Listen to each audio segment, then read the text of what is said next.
أهلا بكم مع مطبخ التوفير مع أم محمد.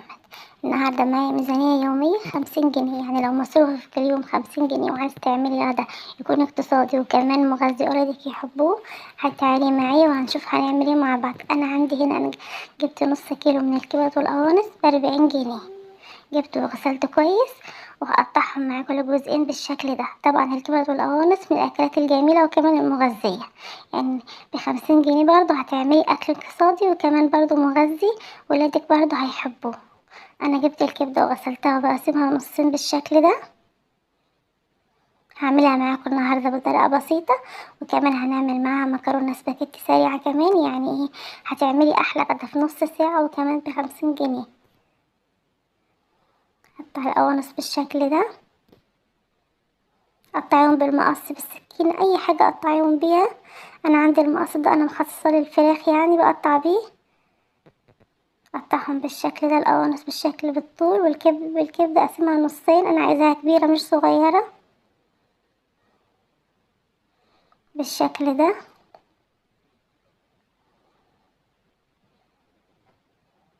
لحد ما اخلص كل الكمية وارجع اغسلهم تاني. طبعا انا غسلتها اول ما جبتها، بس برضو بعد ما قطعتها لازم اغسلها تاني.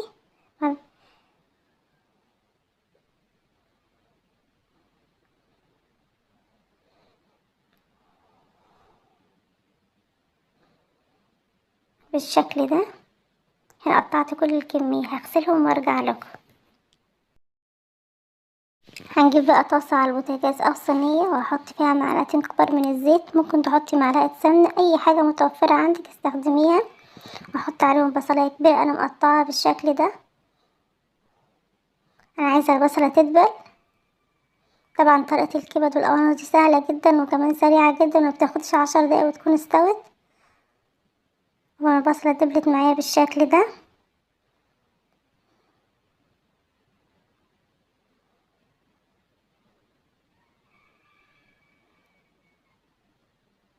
أنا مش بحمرها، أنا بدبل البصلة بس، يعني ايه، تدبل معايا شوية.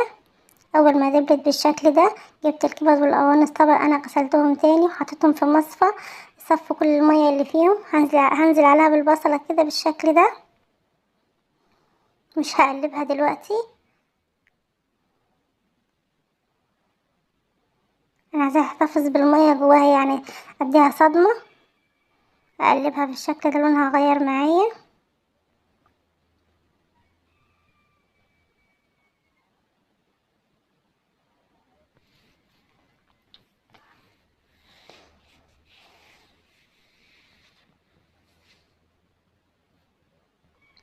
هقلبها كده بالشكل ده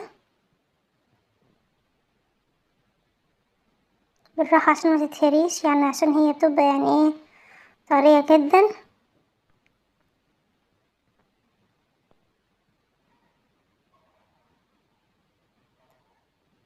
بالشكل ده احط عليها البهارات.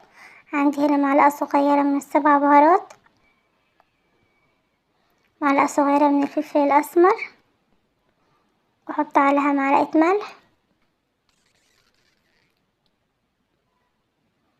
واقلب كل ده مع بعضه.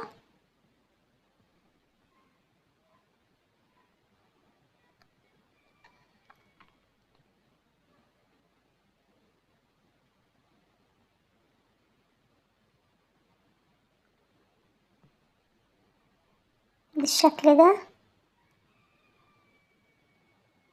هنا بدأت تدخل في التسوية. عندي هنا ده قرن فلفل انا مقطعاه، اي نوع فلفل عندك، فلفل الوان، فلفل اخضر، اي نوع متوفر عندك. هشوحه معاه بالشكل ده، وهدي عليها النار واغطيها مدة 10 دقايق واسيبها لحد ما تستوي.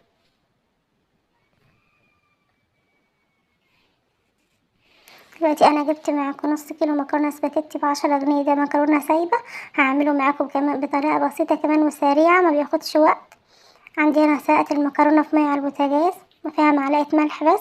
وعندي هنا 3 معالق كبار من الزيت في الحل، وهنزل عليهم بكوباية من صلصة الطماطم. دي صلصة بيتي انا بعملها على طول في البيت، ما بشتريش الصلصة الجاهزة. واحط عليها كمان البهارات، الملح والفلفل وال7 بهارات، وطبعا بظبط الملح. طبعا طريقة المكرونة دي طريقة سريعة جدا، طريقة اهالينا زمان ما كانش بيحطوا فيها حاجة، يعني هي شوية الصلصة وخلاص مع زيت، بيكون طعمها بجد جميل. جربوها. صلصة تتسبك معايا بالشكل ده، تاخدي لها غلوة. طبعا هي الصلصة متسبكة. عندي هنا الصلصة، المكرونة كمان اتسلقت وصفيتها. هفضيها على الصلصة واقلبها وهدي عليها واسيبها حوالي 10 دقايق برضو ولا 5 دقايق، هتكون استوت مع بعض. طبعا المكرونة مستوية. انا جبت كمان هنا بطاطساية هحمرها جنب المكرونة والكبدة. انا قطعتها شكل الشيبسي بالشكل ده. هي مجرد تقطيع بس، يعني انا مش كل مرة اعملها صوابع، بغير للولاد يعني. اقطعها واحمرها.